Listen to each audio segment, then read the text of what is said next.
Salut les codeurs! Aujourd'hui, on va voir ensemble, on va décortiquer le fichier main.dart, ici là, et on va commencer à voir, à comprendre qu'est-ce que c'est toutes ces lignes de code. On va aussi voir la documentation de Flutter et parler aussi des widgets. Qu'est-ce que les widgets et qu'est-ce que ça va nous apporter dans Flutter? Allez, c'est parti!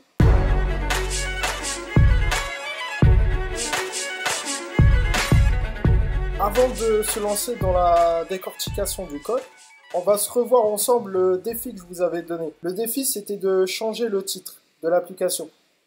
Donc si vous voulez essayer maintenant, allez-y, mettez sur pause la vidéo et on va voir cela ensemble juste après.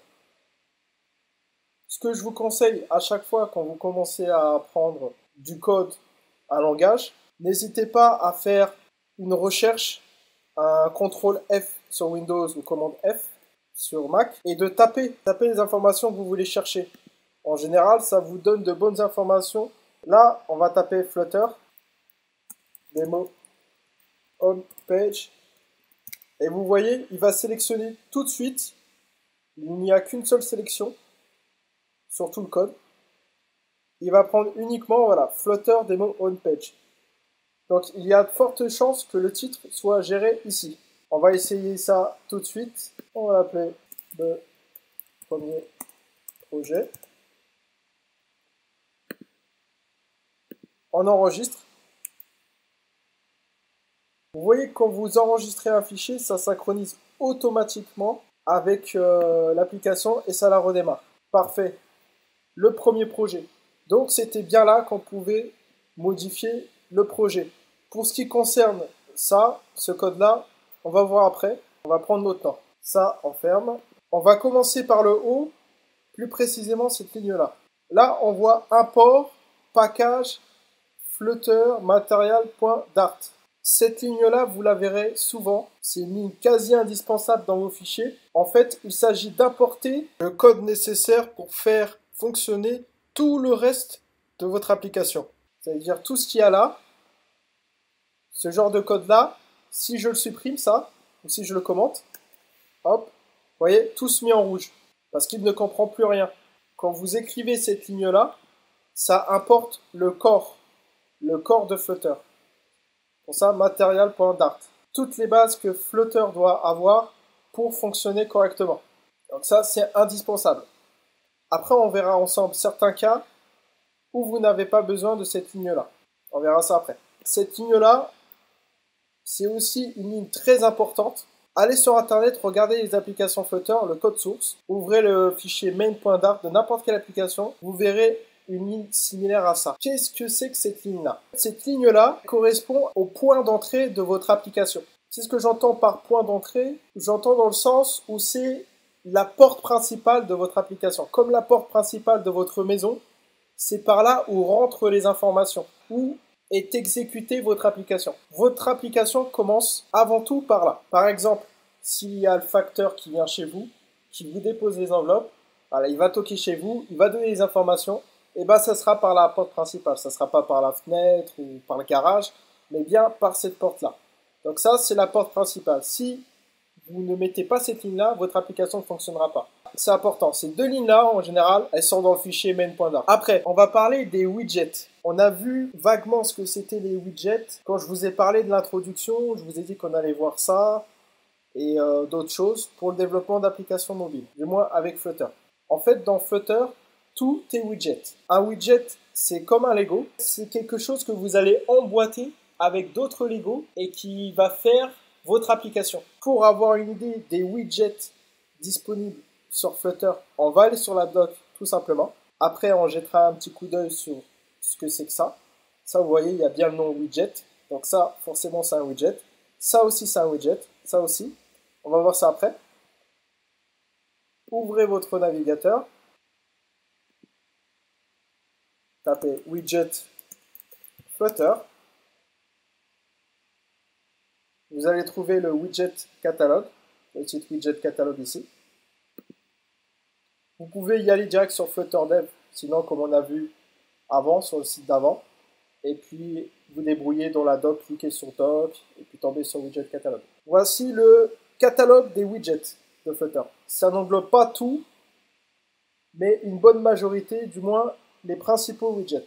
On va aller se mettre dans Basics, c'est les widgets qui sont le plus utilisés. Et là, vous voyez la force de Flutter, c'est que ça ne vous met pas juste du texte en vous disant, voilà, ça c'est ça, et ça c'est ça, débrouillez-vous. Déjà, il y a une documentation assez fournie avec des images qui vous expliquent en gros à quoi correspond quoi. Par exemple, il y a un widget pour les icônes. Avec ce widget-là, vous pouvez afficher des icônes comprises dans Flutter, tout un tas d'icônes qu'on verra par la suite. Vous pouvez choisir la dimension de l'icône, la couleur de l'icône. Tout ça, c'est personnalisable sans rajouter des lignes de code. Il y a un widget qu'on utilisera aussi par la suite qui s'appelle Row. C'est juste un bandeau, en fait, pour afficher du contenu de manière horizontale, comme indiqué là. Ça veut dire qu'avec un row sur votre application, vous pourrez afficher un bandeau, par exemple comme celui-ci, rajouter du texte là, rajouter une image là, rajouter une icône là, rajouter tout ce que vous voulez. Et vous pourrez l'élargir, que cela prenne tout l'espace disponible. Il y a aussi le widget en version verticale, que l'on va beaucoup utiliser. C'est le widget qui s'appelle colonne. En bref, c'est une colonne où vous mettez vos widgets, d'autres widgets comme du texte, des photos, des images, tout un tas de choses. Cette colonne-là, elle sera affichée comme une colonne tout simplement, comme ça. La colonne, pareil, on pourra l'étendre sur tout l'écran. De toute façon, on va voir ça plus en profondeur après, durant le cours. On pourra l'étendre sur tout l'écran et on pourra faire une liste. Donc vous voyez, là c'est toute la puissance de Flutter. Il n'y a pas besoin de refaire la roue. Vous avez déjà tout un tas de widgets pour créer votre interface. Ce qui se traduit par très peu de lignes de code. Vous voyez la barre pour modifier ici, changer la couleur, etc. Donc je vous invite à jeter un œil là-dessus. Regardez, fouillez, voyez un peu comment fonctionnent les widgets. Ça, on verra tout à l'heure. Ça sera une mine d'or pour vous. Ça sera la base pour votre développement d'application. Quand vous allez vous dire, oh tiens, il me faut un champ pour mon formulaire, vous irez par exemple dans Input et vous trouverez votre champ Form Field, par exemple. Tout ça, c'est personnalisable. On va se remettre sur notre application test et on va essayer de comprendre maintenant à quoi correspondent les widgets. Je vous ai dit, ça c'est un widget. On va pas trop s'attarder pour l'instant sur la fonction build. On va juste voir qu'est-ce qu'il a à l'intérieur. Là, il y a Material App. En fait, ce widget Material App, vous l'aurez aussi dans presque toutes les applications. C'est directement extrait de Material App, simplement. Vous voyez, si je fais ça, vous voyez, hop, il me dit, il y a un bug. Ça, je ne sais pas de quoi tu parles. Sans ça, votre application ne peut pas fonctionner. Vous voyez, dedans, il y a tout un tas d'informations qui permet de définir les bases de votre application, les bases de votre projet. Je vous laisse regarder aussi sur la doc pour vous informer plus, mais c'est le corps de votre application. C'est grâce à ça que votre application, vous allez pouvoir faire ce qu'on appelle des screens, c'est-à-dire avoir plusieurs pages, cliquer sur un bouton, aller sur une autre page, revenir derrière, etc. C'est grâce à Material App. Sans ça, il n'y a rien qui marche. Ensuite, vous avez un autre widget comme Theme Data. Comme son nom l'indique, en fait, c'est le widget qui permet de personnaliser tout ce qui est les couleurs, le thème de votre application. Si vous connaissez déjà le CSS, HTML, tout ça, ça va vous parler. Et dans ce widget-là, vous pouvez tout personnaliser.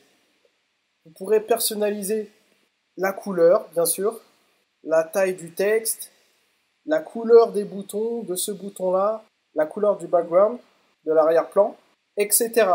C'est vraiment un widget que les designers s'approprieront. Il y a même d'ailleurs des applications pour générer des thèmes data. Ok, maintenant que vous avez compris que les widgets c'est la base, c'est ce qui fait que votre application Flutter fonctionne, on va coder un petit truc, histoire de vous montrer un peu plus en détail. On n'a pas besoin de tout ce code-là. On va supprimer tout ça. Voilà. Ça ne nous intéresse pas. On va supprimer ça aussi.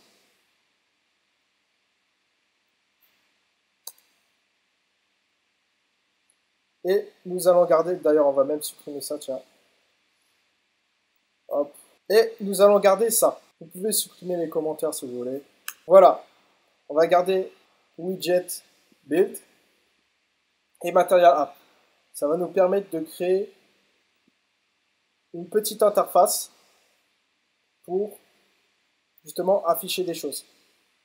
Alors, moi, ce que je veux faire, c'est afficher du texte. J'ai envie d'afficher, tiens, je vais afficher salut tout le monde, ou même salut les codeurs. Donc, ce qu'on va faire, c'est qu'on va aller chercher sur notre catalogue le widget qui permet d'afficher du texte. On l'a vu tout à l'heure, je ne sais pas si vous l'avez remarqué. Un petit défi, mettez sur pause la vidéo, essayez de trouver le widget texte. Ok, on va le faire ensemble. Le widget texte est dans Basics. On l'a vu en bas. Il est là pour lancer du texte. On peut aller voir directement sa documentation. Vous avez tout un tas de docs en anglais sur faut traduire avec ici comment on l'utilise. Il me dit pour l'utiliser, il faut taper texte entre parenthèses. Là, il faut que je mette mon texte avec des guillemets. Et là, vous voyez, c'est tout un tas de paramétrages qu'on peut rajouter. Par exemple, là, il me dit texte à ligne. Bon, c'est pas compliqué à comprendre, c'est l'alignement du texte. On peut le mettre au centre. Donc, c'est ce qu'on va faire aussi. Là, overflow, c'est un autre paramètre aussi. Et style, pareil. On va prendre ça. Hop. On va le mettre ici. Pourquoi ici? Ce paramètre home permet de lancer votre code. En fait, Material App, c'est le corps de votre application, comme on a dit. Là, c'est le titre, mais il lui faut un peu de matière à lancer. Si on lui dit juste, voilà, lance Material App et démerde-toi avec rien, eh ben, il lancera pas de contenu. Donc, Home, la propriété Home permet de lancer du contenu, en fait. Vous pourrez lancer votre contenu dessus. Maintenant, ce qu'on va faire, on va changer un peu ça. Ici, ce qui est entre guillemets. Salut les codeurs. Vous voyez, en plus, c'est bien documenté. How the text should be aligned horizontally. On va pas le mettre. On va enlever l'ensemble. On va juste mettre salut les codeurs. N'oubliez pas de mettre la parenthèse comme il y a ici, ne pas l'effacer. Vous avez dû vous rendre compte que j'ai laissé cette virgule-là. Pourquoi? Ce qui est bien avec Flutter et Dart, c'est qu'ils vous fournissent un petit outil pour reformater votre code. Vous pouvez accéder à la commande avec Shift Command P. Vous pouvez taper Format. Voilà, Format document. Quand je vais cliquer là-dessus, hop, vous voyez, ça va remettre proprement mon code. Ça, vous l'avez dans d'autres langages, comme le JavaScript aussi. C'est pas quelque chose de révolutionnaire. Par contre, la virgule, si vous l'enlevez, le code va s'afficher différemment. Voilà. C'est pour ça qu'on met des virgules à chaque fois, même à l'intérieur. Ça permet de sauter une ligne et de mettre uniquement cette partie-là en dessous. Les deux fonctionnent très bien, avec ou sans virgule. Mais là, c'est plus sympa à voir. Ok, on a fait notre truc, on a sauvegardé avec commande S. Si. Bien sûr, vous pouvez modifier ces commandes-là comme je vous ai expliqué en allant en préférences, Keyboard Shortcuts. On va regarder ce que nous dit notre application. Là, il nous met ça comme ça. Pourquoi, à votre avis, il nous met ça comme cela? En fait, comme on a utilisé la fonction Hot Reload, quand vous appuyez sur CTRL S, ça utilise la fonction Hot Reload, ça ne va pas réinitialiser l'application, redémarrer complètement l'application.